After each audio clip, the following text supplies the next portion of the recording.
Un cours en miracle, 304 manuel pour enseignants, dièse 1. Introduction. En fait, les rôles d'enseigner et d'apprendre sont inversés dans la pensée du monde. Cette inversion est caractéristique.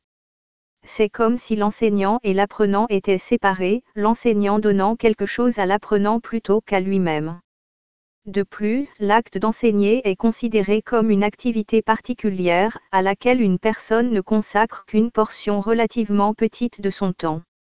Le cours, au contraire, met l'accent sur le fait qu'enseigner, c'est apprendre, de sorte qu'enseignant et apprenant sont le même. Il insiste aussi sur le fait qu'enseigner est un processus constant, qui se produit à chaque moment de la journée et se continue aussi dans les pensées endormies. Enseigner, c'est démontrer. Il y a seulement deux systèmes de pensée et tu démontres que tu crois que l'un ou l'autre est vrai tout le temps. Les autres apprennent de ta démonstration, et toi aussi. La question n'est pas de savoir si tu vas enseigner, car là il n'y a aucun choix. On pourrait dire que le but du cours est de te fournir un moyen de choisir ce que tu veux enseigner en te basant sur ce que tu veux apprendre. Tu ne peux pas donner à quelqu'un d'autre mais seulement à toi-même, et tu apprends cela en enseignant. Enseigner, ce n'est qu'appeler des témoins à attester ce que tu crois. C'est une méthode de conversion. Cela ne se fait pas seulement par des mots. Toute situation doit être pour toi une chance d'enseigner aux autres ce que tu es et ce qu'ils sont pour toi. Pas plus que cela, mais aussi jamais moins. Le curriculum que tu établis est donc déterminé exclusivement par ce que tu penses être et ce que tu crois que la relation des autres est envers toi.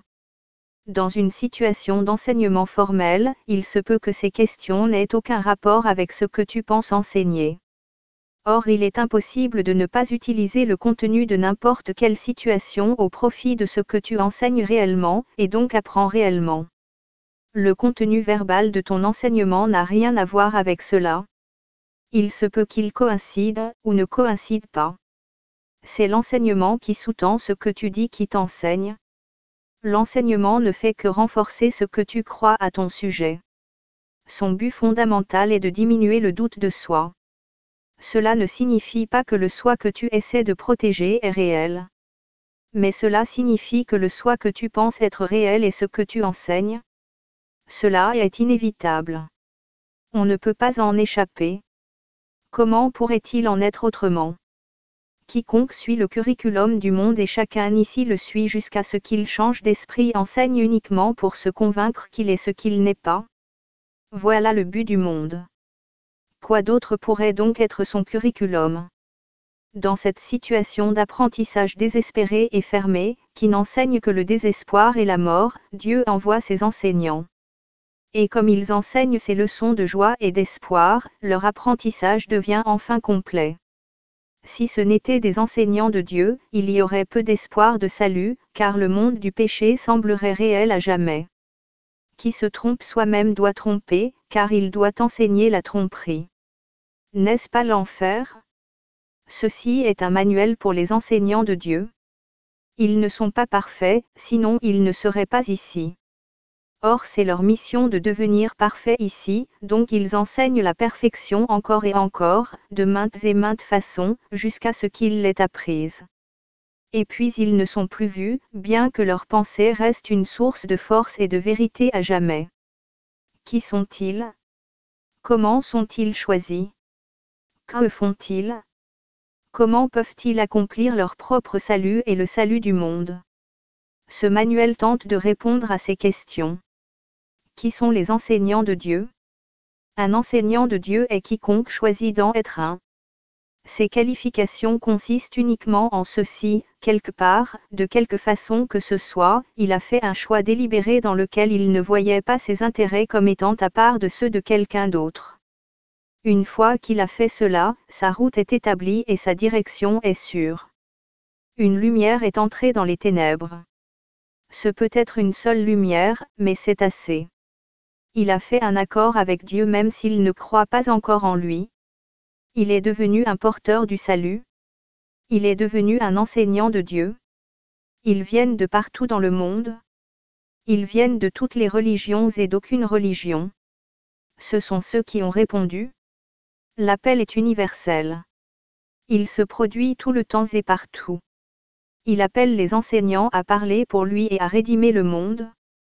Beaucoup l'entendent, mais peu répondent. Or tout cela n'est qu'une question de temps.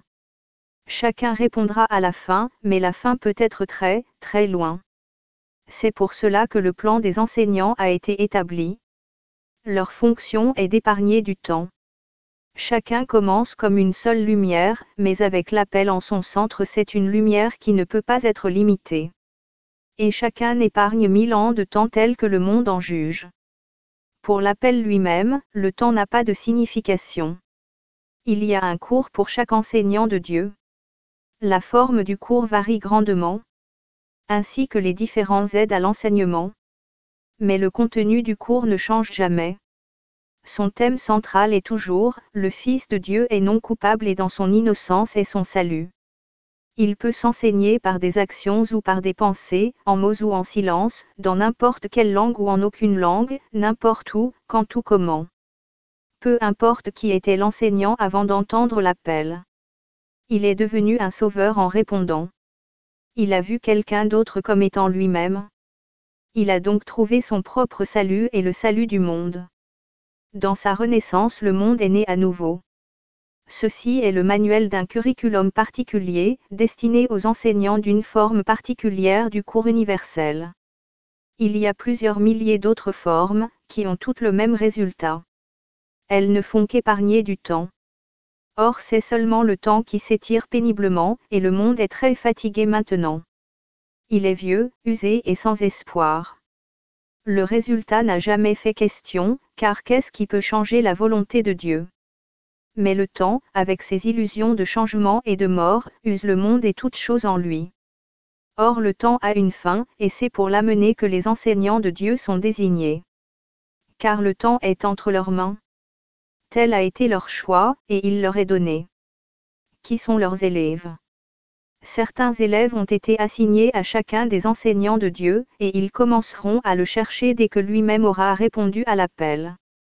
Ils ont été choisis pour lui parce que la forme du curriculum universel qu'il enseignera est la meilleure pour eux, vu leur niveau de compréhension. Ces élèves l'attendent, car sa venue est certaine. Encore une fois, ce n'est qu'une question de temps.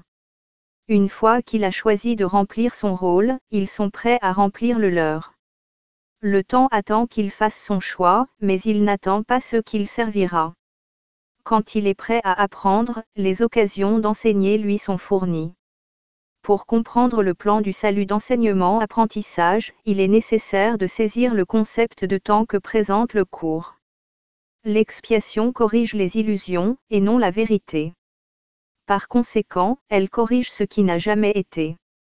De plus, le plan de cette correction fut établi et complété simultanément, car la volonté de Dieu est entièrement à part du temps. Il en va ainsi de toute réalité, étant de lui.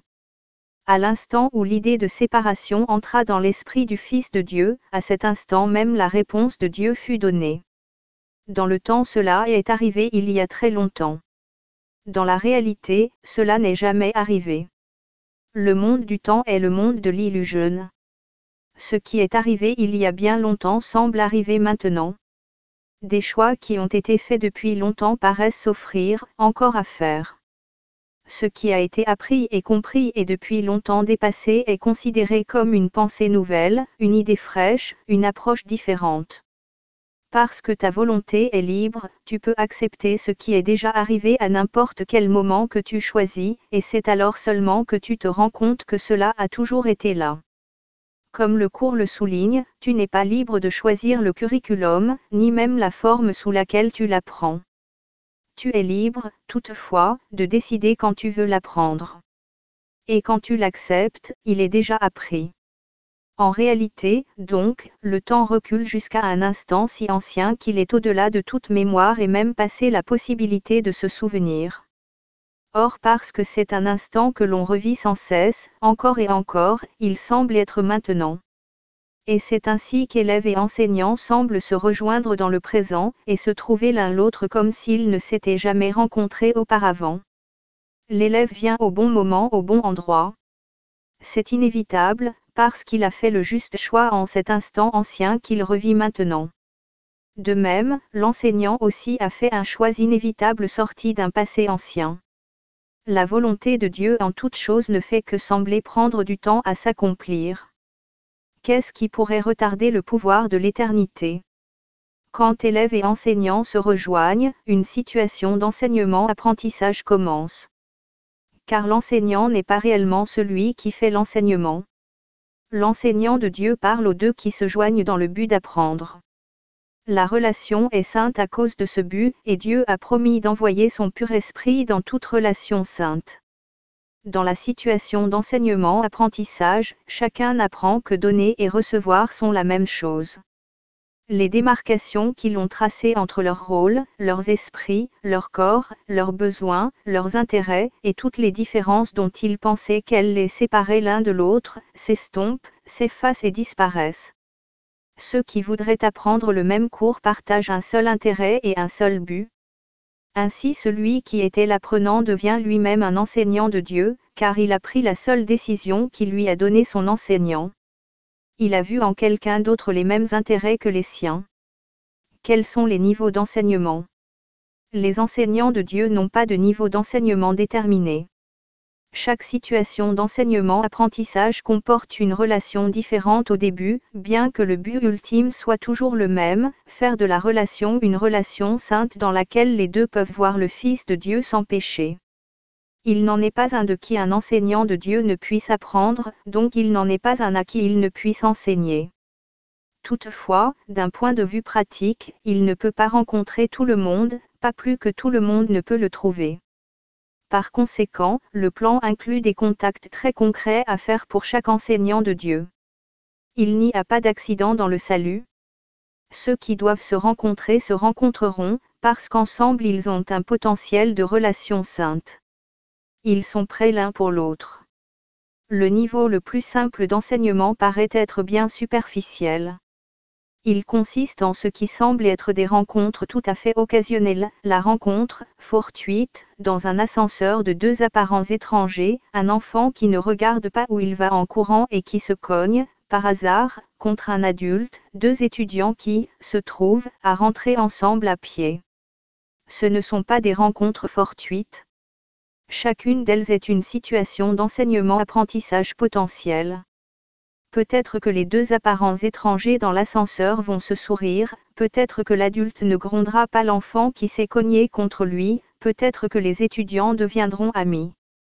Même au niveau de la rencontre la plus occasionnelle, il est possible que deux personnes perdent de vue leurs intérêts séparés, ne serait-ce qu'un moment.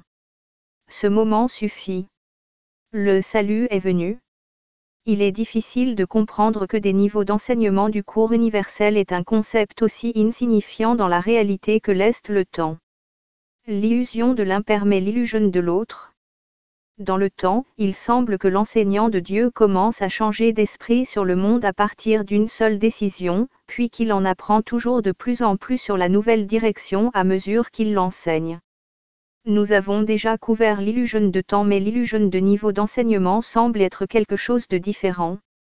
La meilleure façon de démontrer que ces niveaux ne peuvent pas exister est peut-être simplement de dire que n'importe quel niveau de la situation d'enseignement-apprentissage fait partie du plan de Dieu pour l'expiation, et que son plan ne peut pas avoir de niveau, étant un reflet de sa volonté. Le salut est toujours prêt et toujours là. Les enseignants de Dieu travaillent à des niveaux différents, mais le résultat est toujours le même. Chaque situation d'enseignement-apprentissage est maximale en ce sens que chaque personne concernée apprendra de l'autre personne le plus qu'elle le pourra à ce moment-là. En ce sens, et en ce sens seulement, nous pouvons parler de niveau d'enseignement.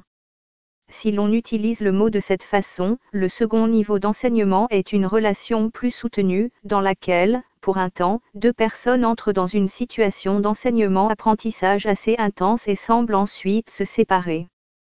Comme au premier niveau, ces rencontres ne sont pas accidentelles, pas plus que ce qui paraît être la fin de la relation n'est une fin réelle.